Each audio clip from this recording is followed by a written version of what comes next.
Bonjour et bienvenue sur review.com pour la présentation d'un nouveau smartphone qu'on attendait depuis quelques temps.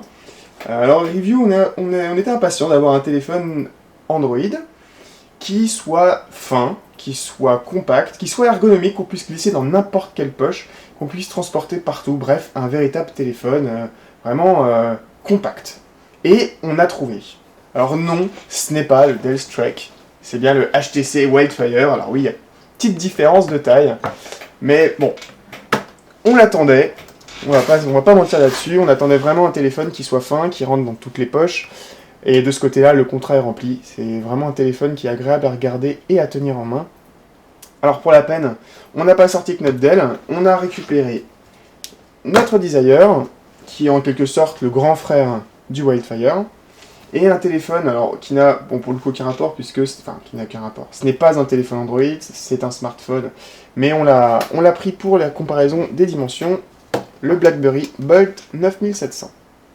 Alors rapidement avec le BlackBerry, effectivement les dimensions sont très similaires au niveau de la largeur, au niveau de l'épaisseur. Alors un bon point quand même pour le HTC et pour la largeur qui est donc la même. Alors au niveau du poids, donc c'est assez proche, même si le BlackBerry garde un petit avantage. 118 grammes pour le Wildfire, donc autant dire que c'est un téléphone qui va pas vraiment vous gêner et que vous sentirez pas dans votre poche. Comparé par contre au Desire, là, la différence est assez sensible. Là on a un téléphone qui joue d'un écran quand même assez sympa. Le Wildfire a réussi à descendre cette résolution donc de 3,7 à 3,2 pouces, sans que ce soit vraiment gênant de devoir se repérer sur un écran aussi petit. Par contre, si la taille de l'écran ne dérange pas, la résolution, elle, est handicapante, faut le dire. C'est même le gros point noir du HTC Wildfire, mais on y reviendra. On va d'abord juste faire un petit tour d'horizon du téléphone. Donc on retrouve un trackpad optique. Au revoir les touches physiques du Desire et bonjour les petites touches tactiles, qui sont d'ailleurs très réactives.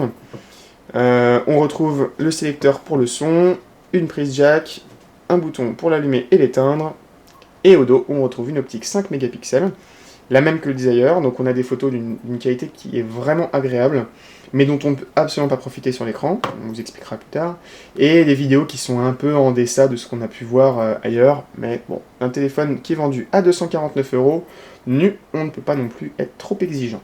Alors, au niveau de l'écran, comme on vous le disait, c'est la grosse déception. Donc on va comparer pour l'occasion le Desire et son écran AMOLED à celui du Wildfire, donc qui affiche une résolution de 240 par 320, ce qui est très faible.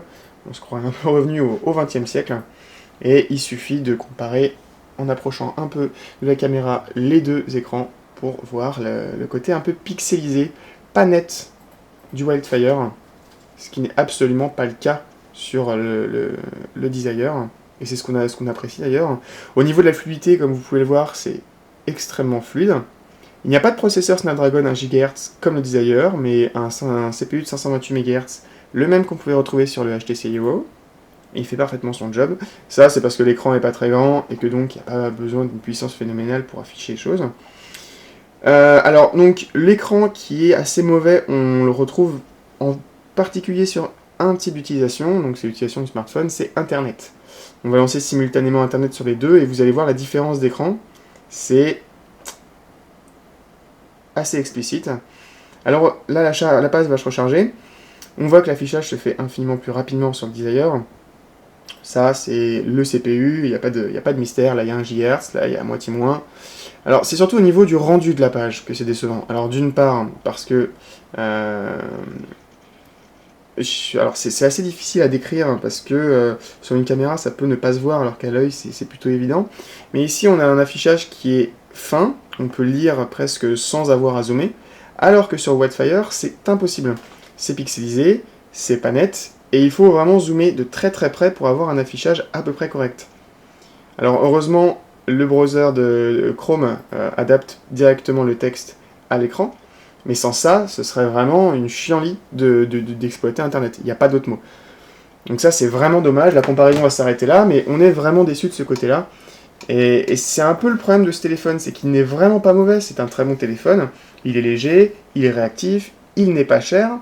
il y a Android 2.1, il y a l'interface Sense de HTC qu'on apprécie toujours autant, mais il y a cet écran, alors que l'écran c'est quand même le point principal de ces téléphones, qui est vraiment très décevant. Et alors, quelqu'un qui n'a pas l'habitude de genre d'écran, des écrans tels le Retina Display de l'iPhone 4 ou l'AMOLED sur le Desire, ça va pas lui poser d'énormes problèmes. Mais pour un public averti, on peut pas recommander ce téléphone-là.